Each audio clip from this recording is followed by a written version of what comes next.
अस्सलामुअलैकुम दोस्तों, नजीब्स official YouTube channel में खुशामदीद। दोस्तों, ये वीडियो 10वीं जमात महाराष्ट्र बोर्ड उर्दू मीडियम के साइंस 1 की वीडियो है, जिसमें हम सबक नंबर 2 को कंटिन्यू कर रहे हैं। आज की वीडियो में हम दोहरी रुझान के अंडर धाती और अधाती खुसूसियात इस टॉपिक का मुताला करेंगे।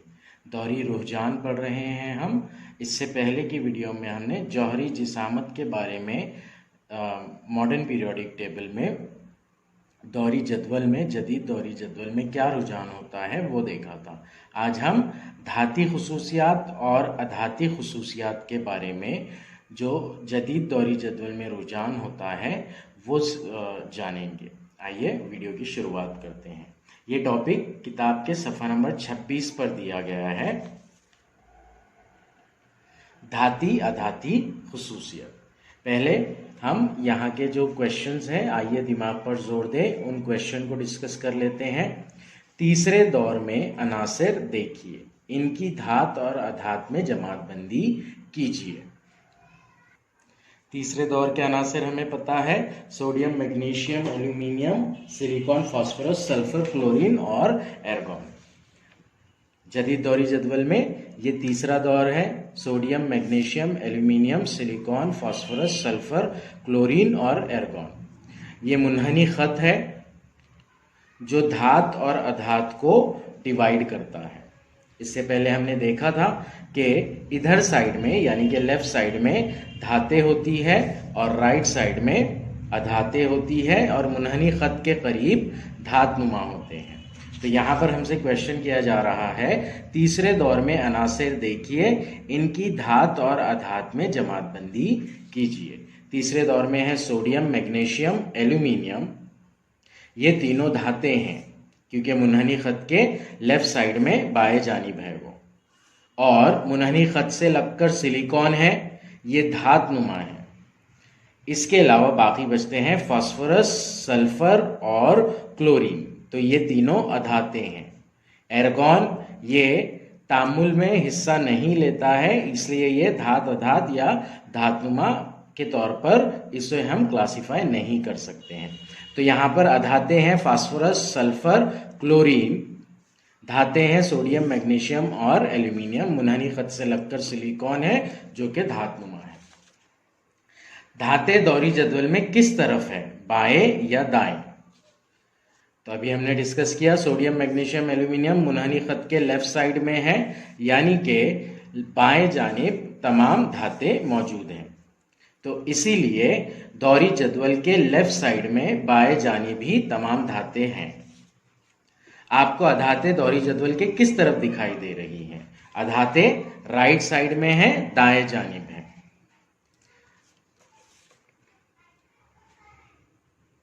ऐसा दिखाई देता है कि सोडियम, मैग्नीशियम जैसे धाती अनासिर बाएं तरफ हैं, सल्फर, क्लोरीन जैसे अधाती अनासिर दाएं तरफ हैं। इन दोनों किस्मों के दरमियान सिलिकॉन धातुमा अंसर है। ऐसा ही तवातुर दीगर अद्वार में भी दिखाई देता है। तो मॉडर्न पीरियोडिक टेबल में अगर कभी हम एक दौर को देखते हैं तो पर्टिकुलर दौर में, पर्टिकुलर पीरियड के अंदर लेफ्ट साइड में पूरे मेटल्स होते हैं, यानी कि बाएं जानिब धातें होती है, और राइट साइड में पूरे नॉन मेटल्स होते हैं, यानी कि दाएं जानिब पूरी अधातें होती है। और मुनहनी ख़त से लगकर जो अनासिर होते हैं वो धातुमा होते हैं। दौरी जदवल में एक मुनहनी ख़त धातों को अधातों से अलहदा करता हुआ दिखाई देता है। इस खत के बाएं तरफ धातें और दाएं तरफ अधातें, और खत के किनारे धातनुमा है। इस तरह अनासिर को तरतीब दिया गया है। ये किस तरह हुआ? ये धातों की अनासिर की धाती और अधाती खुसूसियात की वजह से हुआ है। आइए हम देखते हैं कि अनासिर की धाती खुसूसियात और अधाती खुसूसियत किसे कहते हैं। पहले हम देख लेंगे धाती खुसूसियत और अधाती खुसूसियत की तारीफें, और फिर उसके बाद में हम टेक्स्ट बुक को रिफर करेंगे। धाती खासियत। अनासिर के जौहर के आखिरी मदार में मौजूद इलेक्ट्रॉन को खोकर जौहर का मुस्बत आयन में तब्दील होना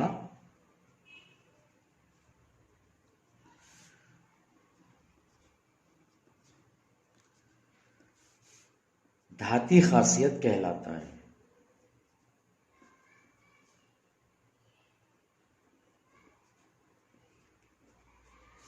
इसे मुस्बत बरकीदगी भी कहते हैं।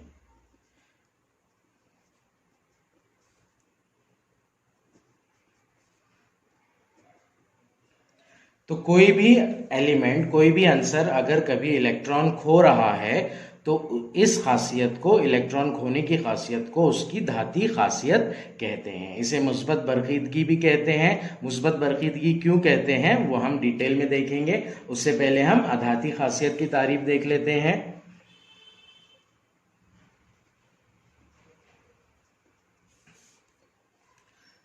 अनासिर के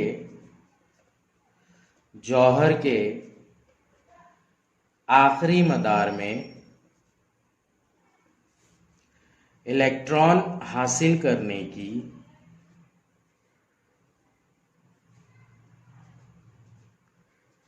सलाहियत, इलेक्ट्रॉन हासिल करके मनफी आयन में तब्दील होने की सलाहियत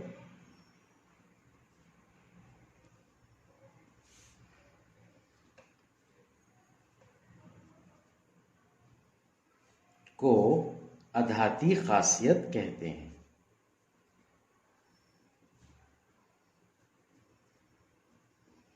इसे मनफी बरकीदगी भी कहते हैं।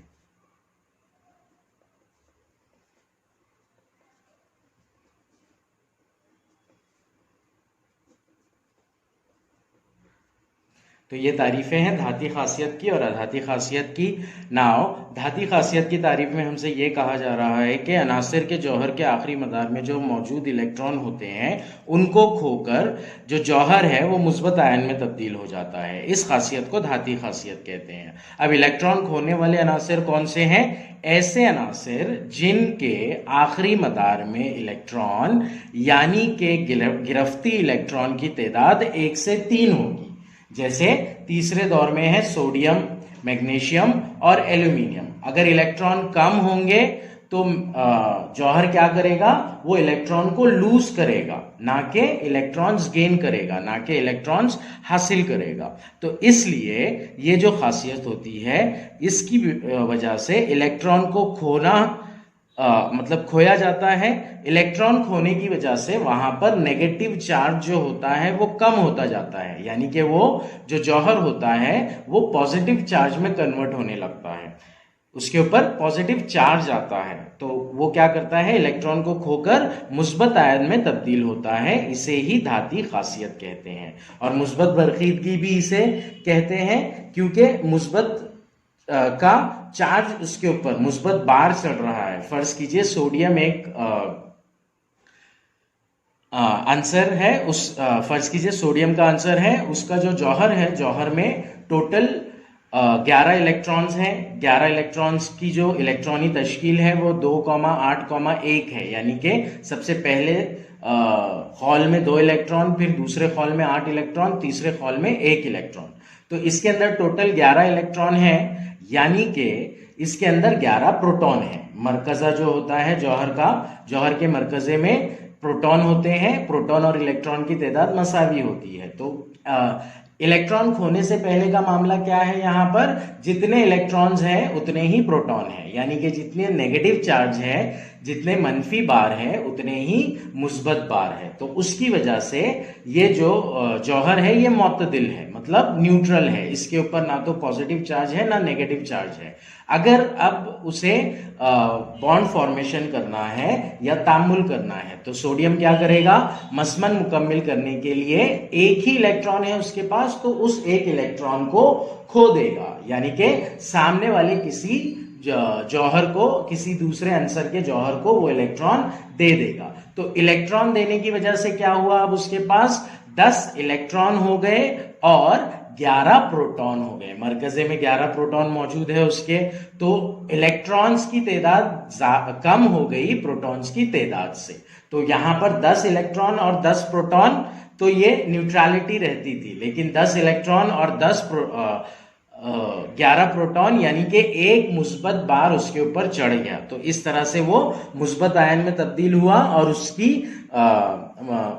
उस पे मतलब मुस्बत बरक़ीदे का अमल हुआ, इसलिए इस खासियत को मुस्बत बरक़ीदगी भी कहते हैं। उसी तरह अधाती खासियत ये होती है कि आंसर जौहर के अंदर एक इलेक्ट्रॉन को एक्सेप्ट करता है और अपने मसमन को मुकम्मिल करता है, यानी कि आखिरी हॉल में 8 इलेक्ट्रॉन मुकम्मिल करता है। फॉर एग्जांपल क्लोरीन है, क्लोरीन का जौहरी अदद है 17, 2,8,7 ये इसकी इलेक्ट्रॉनी तश्कील होगी। पहले हॉल में 2 इलेक्ट्रॉन, दूसरे हॉल में 8 इलेक्ट्रॉन और तीसरे हॉल में 7 इलेक्ट्रॉन। उसे अपना मसमन मुकम्मिल करने के लिए 7 इलेक्ट्रॉन देने की बजाय 1 इलेक्ट्रॉन लेने वाली बात आसान रहेगी। तो वो क्या करेगा, किसी जौहर से, दूसरे आंसर के जौहर से या किसी जौहर से 1 इलेक्ट्रॉन ले लेगा। तो 1 इलेक्ट्रॉन लेने के बाद में क्या होगा, उसके पास 17 की बजाय 18 इलेक्ट्रॉन्स हो जाएंगे, लेकिन उसके मरकजे में तो 17 ही प्रोटॉन है, जिसकी वजह से उसके ऊपर एक मनफी बार बढ़ जाएगा, यानी कि उसकी जो न्यूट्रलिटी है वो नेगेटिव चार्ज की तरफ चली जाएगी। मुअतदलपन जो था उसका वो मनफी बार की तरफ चला जाएगा, तो उसके ऊपर एक मनफी बार आ जाएगा और ये इस तरह से उसकी मनफी बरक़ीदगी होगी। तो ये है धाती और अधाती खासियत का कंसेप्ट। अब दौरी जदवल में धाती और अधाती खासियत के बारे में रुझान क्या है, मतलब धाती खासियत और अधाती खासियत में चेंजेस कैसे होते हैं वो हम देखते हैं। आइए, धातु और अधातु की मखसूस इम्तियाजी कीमियाई खुसूसियात का मुआजना करके देखिए। उमूमन आयनिक गिरफ्त के कीमियाई ज़ाब्तों से ऐसा नजर आता है कि इनमें कैटायन धात से और एनायन अधातों से बने होते हैं। जो आयनी मुरक्कबात होते हैं जिनमें मुस्बत आयन और मनफी आयन की वजह से मुरक्कब बनता है, जैसे सोडियम क्लोराइड हो गया। सोडियम क्लोराइड यानी कि खाने का नमक, ये एक आयनी मुरक्कब है। Na पॉजिटिव और Cl नेगेटिव आयन की वजह से हो रहा है। Na क्या कर रहा है, एक इलेक्ट्रॉन अपना लूज कर रहा है और मुस्बत आयन में तब्दील हो रहा है। वही इलेक्ट्रॉन क्लोरीन एक्सेप्ट कर रहा है और मनफी आयन में तब्दील हो रहा है, तो इसे आयनी मुरक्कबात कहते हैं। तो जब हम आयनिक गिरफ्त के कीमियाई ज़ाब्तों से ऐसा नजर आता है कि इनमें कैटायन धात से और एनायन अधातों से बने होते हैं। कैटायन कहते हैं मुस्बत बार वाले आंसर को, मुस्बत बार वाले चार्ज को, आयन को, और एनायन कहते हैं मनफी बार वाले चार्ज को, आयन को।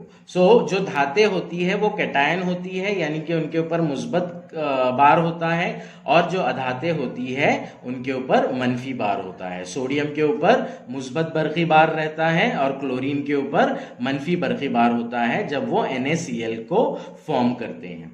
इससे ये समझ में आता है कि धातों के जौहरों का रुझान अपने गिरफ्ती इलेक्ट्रॉन खोकर कैटायन बनाना है। तो धातु के जो जौहर होते हैं वो क्या करते हैं, अपने गिरफ्ती इलेक्ट्रॉन यानी कि आखिरी मदार में मौजूद इलेक्ट्रॉन को खोते हैं और कैटायन बनाते हैं, यानी पॉजिटिव आयन बनाते हैं, मुस्बत आयन बनाते हैं। इसे ही आंसर की मुस्बत बरक़ीदगी कहते हैं।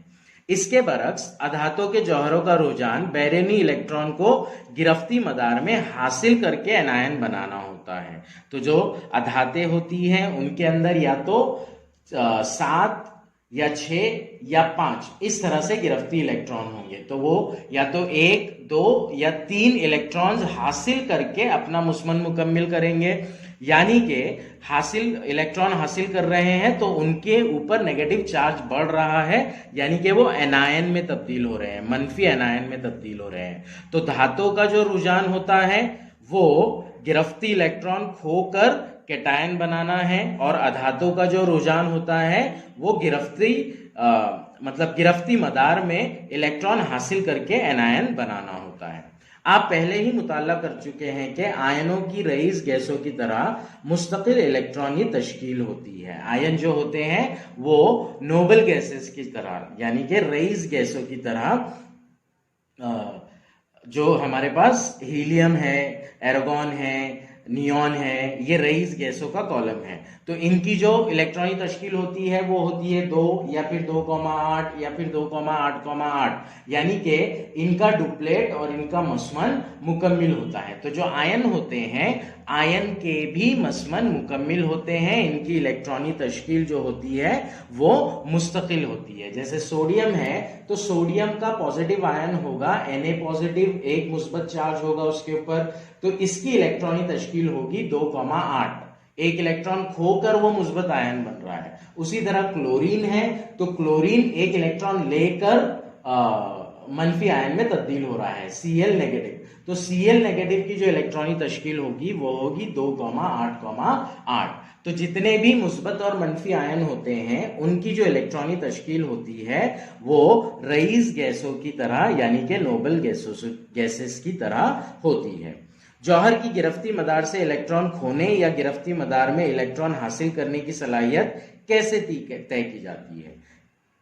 किसी भी जौहर में तमाम इलेक्ट्रॉन और उनके प्रोटॉन पर मुस्बत बरक़ी बार के जरिए असरअंदाज होने वाली क़ुव्वत कशिश से जौहर में पकड़ कायम रखी जाती है। गिरफ्ती मदार में मौजूद इलेक्ट्रॉन और जौहरी मरकज़े के दरमियान अंदरूनी मदार में इलेक्ट्रॉन होने की वजह से गिरफ्ती इलेक्ट्रॉन पर मरकज़े के जरिए असरअंदाज होने वाली क़ुव्वत कशिश असल क़ुव्वत कशिश की बनिस्बत थोड़ी कम होती है। नाउ जब भी हम बात करते हैं तो जो इलेक्ट्रॉन्स होते हैं वो इलेक्ट्रॉन्स ऐसे होते हैं जैसे पहले खौल में इलेक्ट्रॉन, दूसरे खौल में इलेक्ट्रॉन, पहले मदार में इलेक्ट्रॉन, दूसरे मदार में इलेक्ट्रॉन। नाउ इनके अंदर अब इलेक्ट्रॉन्स के अंदर और प्रोटॉन्स के अंदर, यानी कि मरकज़े के दरमियान जो क़ुव्वत कशिश होती है वो डिपेंड करती है मदार की तादाद पर। अगर सिर्फ एक ही मदार है तो एक मदार में जो एक इलेक्ट्रॉन या 2 इलेक्ट्रॉन होगा तो उनके दरमियान यकसा क़ुव्वत कशिश होगी। लेकिन अगर कभी 2 मदार है तो 2 मदार में से पहले वाले मदार में जो इलेक्ट्रॉन है वो मजबूती से जकड़े होंगे बनिस्बत दूसरे मदार के इलेक्ट्रॉन के, यानी कि गिरफ्ती इलेक्ट्रॉन के। इसी तरह अगर 3 मदार है जैसे कि सोडियम 2,8,1, तो जो पहला वाला मदार है वो सबसे ज्यादा मजबूती से बंधा होगा मरकजे से, फिर उसके बाद में दूसरा वाला जो मदार है तो उसमें के इलेक्ट्रॉन उससे थोड़ी कम मजबूती से बंधे होंगे लेकिन मजबूती से बने होंगे। लेकिन जो तीसरा मदार होता है वो तीसरे मदार में एक गिरफ्ती इलेक्ट्रॉन जो है वो सबसे कम मजबूती से बंधा होगा क़ुव्वत कशिश के जरिए जौहर के मरकजे से। यानी कि जब लूज करने की बात आएगी तो गिरफ्ती इलेक्ट्रॉन ही लूज होगा, आखिरी मदार में मौजूद इलेक्ट्रॉन ही लूज होगा। तो यही कहा जा रहा है यहाँ पर, गिरफ्ती मदार में मौजूद इलेक्ट्रॉन और जौहरी मरकजे के दरमियान अंदरूनी मदार में इलेक्ट्रॉन होने की वजह से गिरफ्ती इलेक्ट्रॉन पर मरकजे के जरिए असरअंदाज होने वाली क़ुव्वत कशिश असल क़ुव्वत कशिश की बनिस्बत कम होती है।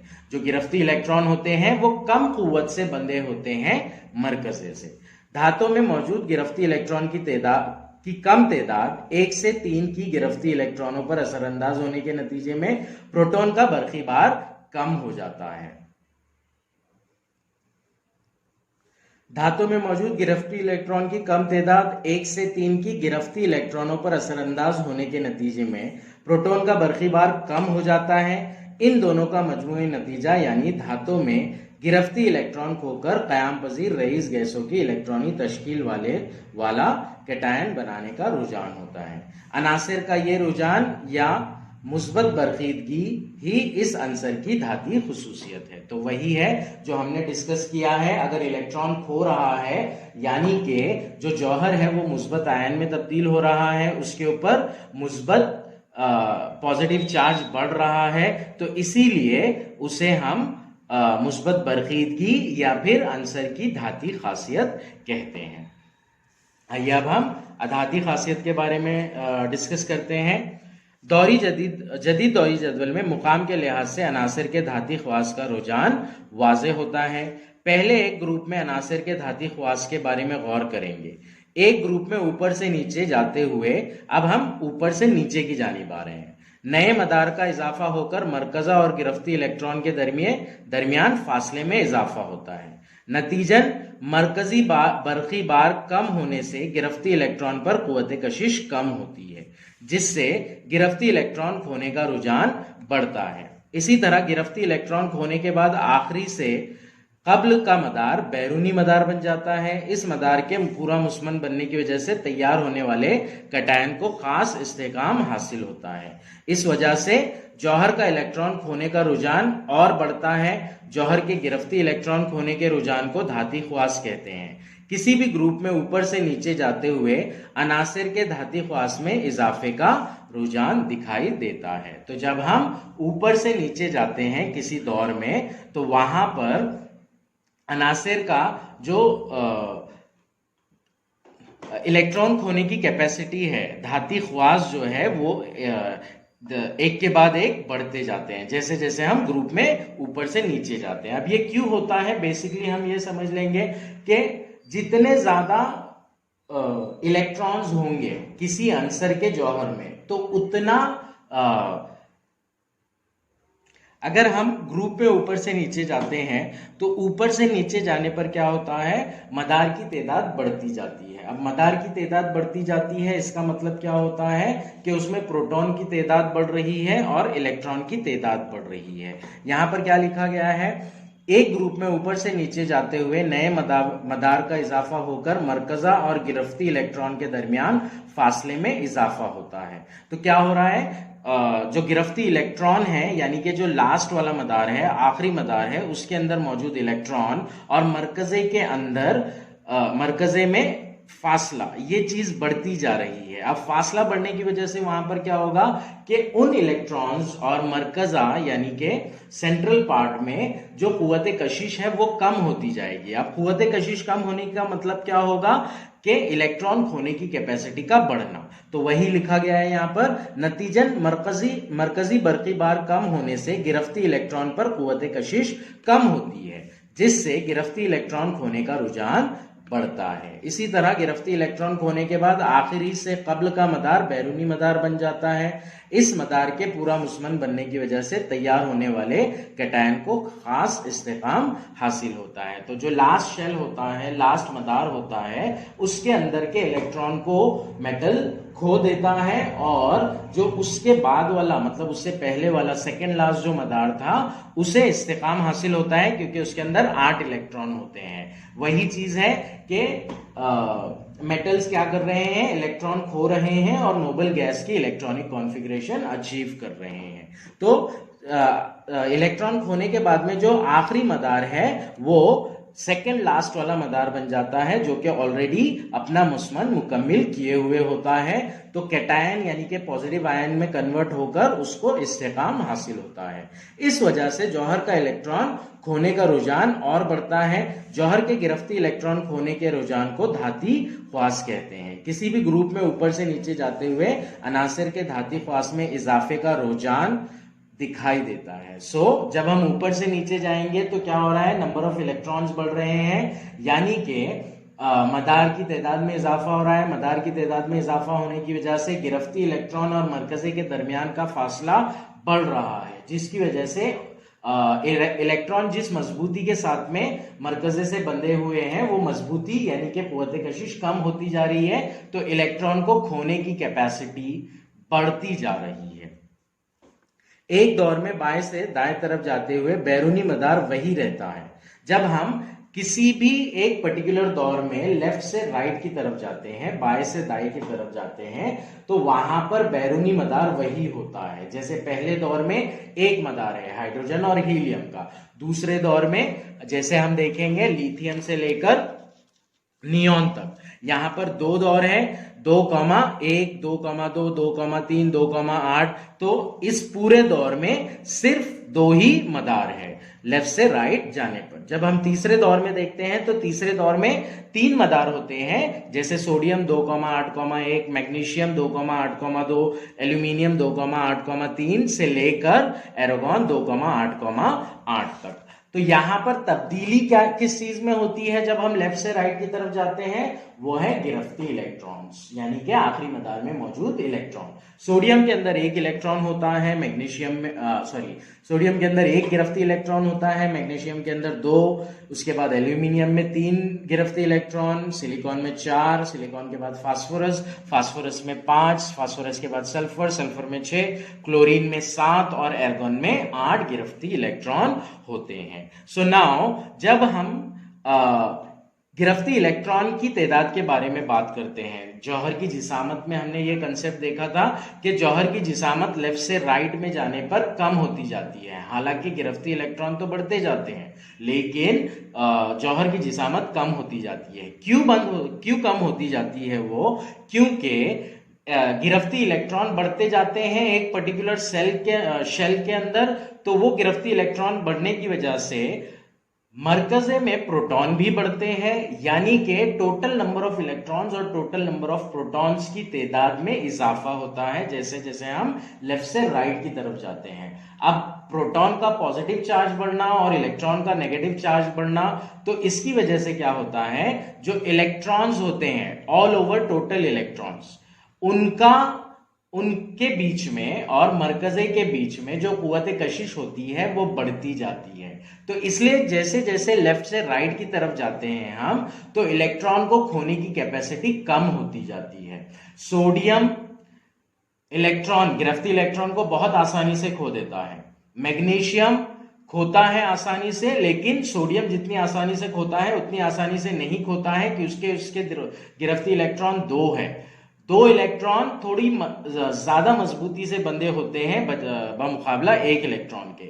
अब उसके बाद में एल्यूमिनियम क्या होगा, 3 गिरफ्ती इलेक्ट्रॉन हो जाएंगे, तो मजबूती थोड़ी और बढ़ जाती है, जिसकी वजह से गिरफ्ती इलेक्ट्रॉन को खोना थोड़ा और मुश्किल हो जाता है। अब सिलिकॉन के पास तो दोनों ऑप्शन है, या तो वो दोनों 4 गिरफ्ती इलेक्ट्रॉन खोएगा या फिर 4 गिरफ्ती इलेक्ट्रॉन एक्सेप्ट करेगा। इसके बाद में है फास्फोरस, तो फास्फोरस में इलेक्ट्रॉन खोने का सवाल पैदा नहीं होता। तो जैसे जैसे हम लेफ्ट से राइट की तरफ जा रहे हैं, बाएं से दाएं तरफ की जानिब जा रहे हैं, तो वहां पर क्या हो रहा है, मरकजे में मुस्बत बरकी बार बतदरीज बढ़ता जा रहा है। नंबर ऑफ इलेक्ट्रॉन्स बढ़ रहे हैं, मतलब मरकजे में प्रोटॉन्स बढ़ रहे हैं, यानी कि मुस्बत बरकी बार बढ़ता जा रहा है। और इस मुस्बत बरकी बार के बढ़ने की वजह से जौहर का जो साइज है वो कम होता जा रहा है। जौहर का साइज कम होने की वजह से कम क्यों हो रहा है? क्योंकि मरकजी बरकी बार बढ़ रहा है। ये साइज कम होने की वजह से इलेक्ट्रॉन्स और मरकजे के दरमियान जो कुव्वत कशिश है वो बढ़ती जा रही है, यानी कि गिरफ्ती इलेक्ट्रॉन खोने का रुझान कम होता जा रहा है। तो यानी दौर में बाएं से दाएं तरफ जाते हैं अगर कभी, तो गिरफ्ती इलेक्ट्रॉन खोना यानी कि धाती ख्वास ये कम होते जा रहे हैं। तो इस तरह से हमने 2 रुझान पढ़े धाती अधाती खुसूसियत के बारे में। जब हम किसी एक दौर में दाएं से बाएं तरफ जाते हैं तो धाती खुसूसियत या मुस्बत बरकीदगी बतदरीज कम होती जाती है। जब हम किसी एक ग्रुप में ऊपर से नीचे की जानिब जाते हैं तो धाती खुसूसियत यानी मुस्बत बरकीदगी बतदरीज बढ़ती जाती है। एक दौर में बाएं से दाएं तरफ जाते हुए मरकजी बरकी बार और जौहरी निस्बतर में कमी वाक़ होती है। इन दोनों अवामिल की वजह से गिरफ्ती इलेक्ट्रॉन पर असरअंदाज होने वाले मरकजी बरकी बार में इजाफा होता है और गिरफ्ती इलेक्ट्रॉन ज्यादा कुव्वत कशिश से मजबूती से खींचे हुए रखे जाते हैं। इसे ही जौहर का बरकी एनायन कहते हैं। एक दौर में बाएं से दाएं तरफ जाते हुए बतदरीज बढ़ने वाली मनफी बरकी बार की वजह से इलेक्ट्रॉन हासिल करके मुकम्मल मुस्बत हालत में एनायन बनाने की जौहर की सलाहियत में इजाफा होता है। इसे अनासिर के एनायन बनाने के रुझान को अधाती खुसूसियत कहते हैं। तो ये था धाती अधाती खुसूसियत के बारे में। अब हम इसका एक समरी देख लेंगे। किसी भी ग्रुप में ऊपर से नीचे जाते हुए अनासिर की मुस्बत बरक़ीदगी में इजाफा होता है, यानी कि धाती खासियत में इजाफा होता है, जबकि मनफी बरक़ीदगी में कमी वाक़ होती है। जब ऊपर से नीचे मुस्बत बरक़ीदगी बढ़ रही है तो मनफी बरक़ीदगी क्या होगी? अपोजिट उसका, यानी कि कम होगी। किसी भी दौर में बाएं से दाएं तरफ जाते हुए अनासिर के मनफी बरक़ी बार में बतदरीज इजाफा होता है और मुस्बत बरक़ी बार में कमी वाक़ होती है। अनासिर के मुस्बत बरक़ी बार या मनफी बरक़ी बार जितने ज़्यादा होते हैं वो इतने ही ज़्यादा मुताम्मुल होते हैं। तो जितने मुस्बत बरक़ी बार होंगे और जितने मनफी बरक़ी बार होंगे वो उतना ज़्यादा तामुल करेंगे, रिएक्शंस में पार्ट लेंगे। सफ़ा नंबर 26 के ऊपर ये तमाम दौरी रुझान दिए गए हैं, वो देख लेते हैं हम। ये है बाएं से दाएं की जानिब और ये है ऊपर से नीचे की जानिब। बाएं से दाएं जानिब में पहला जो दोहरी रुझान बता रहा है वो बता रहा है जौहरी निस्बतर बतदरीज कम होता है, मनफी बरक़ीदगी और धाती ख्वास बतदरीज बढ़ते हैं। लेफ्ट से राइट जाते हैं तो क्या होता है? धाती खासियत कम होती जाती है, यानी कि अधाती खासियत बढ़ रही है। अधाती खासियत बढ़ रही है मतलब मनफी बरक़ीदगी बढ़ रही है, नीचे कहा गया है उसे। मुस्बत बरक़ीदगी और धाती ख्वास बतदरीज कम होते जाते हैं। यहां पर जौहरी निस्बतर बतदरीज बढ़ता जाता है, मदार बढ़ने की वजह से जो बैरूनी मदार है और मरकज के दरमियान का जो फासला है वो बढ़ता है, यानी कि जौहरी निस्बतर, जौहरी जिसामत बढ़ती जाती है जब हम एक ग्रुप में ऊपर से नीचे की जानिब आते हैं। उसी तरह मनफी बरक़ीदगी और अधाती खुसूसियात बतदरीज कम होती जाती है। नंबर ऑफ शेल्स बढ़ने की वजह से मनफी बरक़ीदगी यानी कि अधाती खासियत कम होती जाती है और उसका एग्जैक्टली अपोजिट मुस्बत बरक़ीदगी और धाती ख्वास बतदरीज बढ़ते जाते हैं। तो ये था हमारा धाती अधाती खासियत। इसके अलावा एक लास्ट टॉपिक है चैप्टर का, हैलोजन खानदान में तदरीजी तब्दीली। हैलोजन खानदान यानी कि ग्रुप 17 के एलिमेंट्स, ये वाले जो एलिमेंट है ग्रुप 17 के, फ्लोरीन, क्लोरीन, ब्रोमीन, आयोडीन, इनको हैलोजन फैमिली कहा जाता है। इसके बारे में एक ट्रेंड दिया गया है, हमें दौरी रुझान दिया गया है। वो क्या रुझान है देखना है हमें। ग्रुप 17 में हैलोजन खानदान के अरकान है। सबका आम सालमी ज़ाब्ता X2 है। इन सबका आम सालमी ज़ाब्ता X2 है। जैसे क्लोरीन का मॉलिक्यूल Cl2 होगा, ब्रोमीन का मॉलिक्यूल Br2 होगा, फ्लोरीन का मॉलिक्यूल F2 होगा, आयोडीन का मॉलिक्यूल I2 होगा। ये इनका आम सालमी ज़ाब्ता है।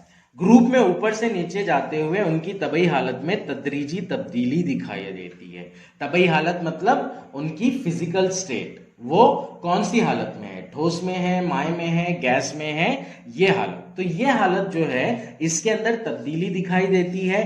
फ्लोरीन और क्लोरीन जो होते हैं वो गैसेस हैं, ब्रोमीन माय है, जबकि आयोडीन ठोस है।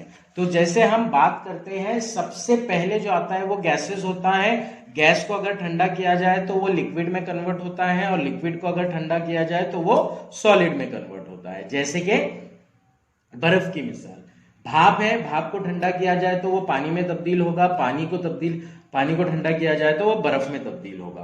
तो यहां पर ऊपर से नीचे जो दोहरी रुझान दिखाई दे रहा है वो रुझान ये है कि एलिमेंट सॉलिडिफाई होते जा रहे हैं, मतलब सॉलिड की तरफ बढ़ रहे हैं। सबसे पहले जो दो एलिमेंट है फ्लोरीन और क्लोरीन, ये दोनों गैसेस हैं।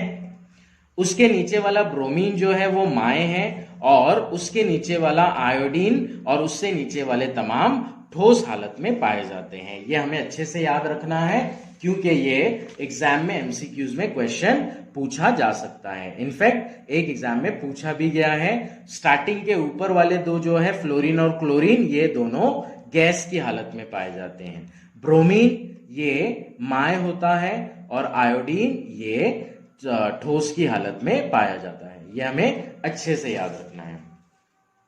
यहां पर हमने ये वाले क्वेश्चन नहीं किए हैं, ये क्वेश्चन भी देख लेंगे। अनासिर के अधाती ख्वास किस वजह से होते हैं? अनासिर के अधाती ख्वास उनमें मौजूद गिरफ्ती इलेक्ट्रॉन खोने की सलाहियत की वजह से होते हैं। दौर में बाएं से दाएं तरफ जाते हुए अनासर के आधाती ख्वास की तब्दीली का रुझान क्या है? दौर में बाएं से दाएं तरफ अगर हम जाते हैं तो आधाती ख्वास बतदरीज बढ़ते जाते हैं। मनफी बरखीदगी लेफ्ट से राइट में बढ़ती है, यानी कि आधाती ख्वास लेफ्ट से राइट में बढ़ते हैं। ग्रुप में ऊपर से नीचे जाते हुए अनासर के आधाती ख्वास की तब्दीली में मतोक़ा रुझान क्या होता है? ग्रुप में अगर हम ऊपर से नीचे जाते हैं तो उनके धाती ख्वास बढ़ते जाते हैं, यानी कि आधाती ख्वास क्या होंगे? उनके कम होते जाएंगे और मनफी बरखीदगी भी उनकी कम होती जाएगी।